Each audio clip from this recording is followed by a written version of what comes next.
name's Letty. Actually, I don't think she introduced me. I'm her little sister, and I'm a geology student at Cal State Long Beach. So for those of you who don't know, I am 22, so after high school, you're gonna go into college, right? Everybody's gonna go to college here? Yes. Okay, so I'm actually in college. I'm in the last year of my college career, and so I'm actually graduating in 2 weeks. So it's exciting. I'm studying geology. Does anybody know what geology is? Geologist means that they're studying rocks. Yes. Okay, so that's a lot. So we not only do we study rocks, but we also study the earth. So, but specifically the rocks. So we study. Can anybody think of specific things we might study? Different kind of. Yes, we can do that. Hold on. Go check. The rocks from the forest. Yes. You take samples.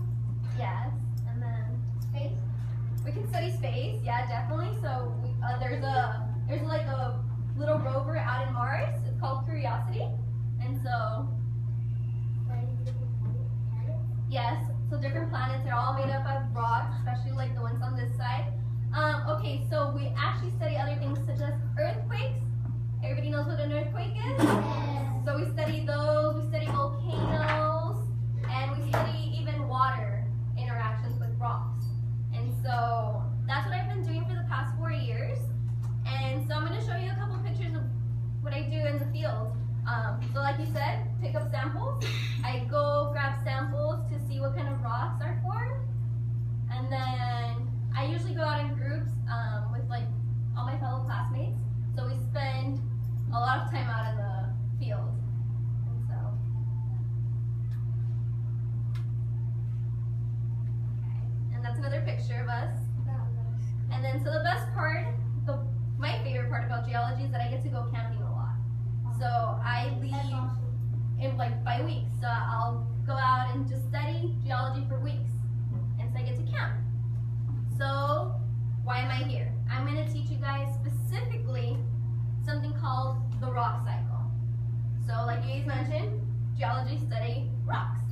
And so there's 3 specific rocks that I'm going to mention. So there's this thing called a sedimentary rock, a metamorphic rock, and then an igneous rock. Who can name all 3 right now? I just said it. Whatever you want. No? Okay. A metamorphosis rock. Uh-huh. A sedimentary rock. Sedimentary, yes. You need one more. An igneous. Yes. All right. Awesome. Good job. You guys are going to can't give you guys answer right, by the way, from now on. And so we're going to study how these rocks form and how they can interact, can form one another. And so we're going to start with the sedimentary rocks. So sedimentary rocks are things that are made up out of mud, sand, and pebbles. So like at the beach, you see sand, right? So once that sand starts piling up, it forms layers, and as it gets heavier and heavier, it's getting pushed down, and it forms a rock. It becomes harder, and it gets stuck together, and it actually forms a rock. So I'm going to show you a couple rocks. These are sedimentary rocks. And if you guys look really closely, you guys could see the layers. So as they keep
pass these two around and so you guys can check that out. Yeah. Everybody will get a chance. And so this one's a unique one too. This one's actually a sedimentary rock, but you find these in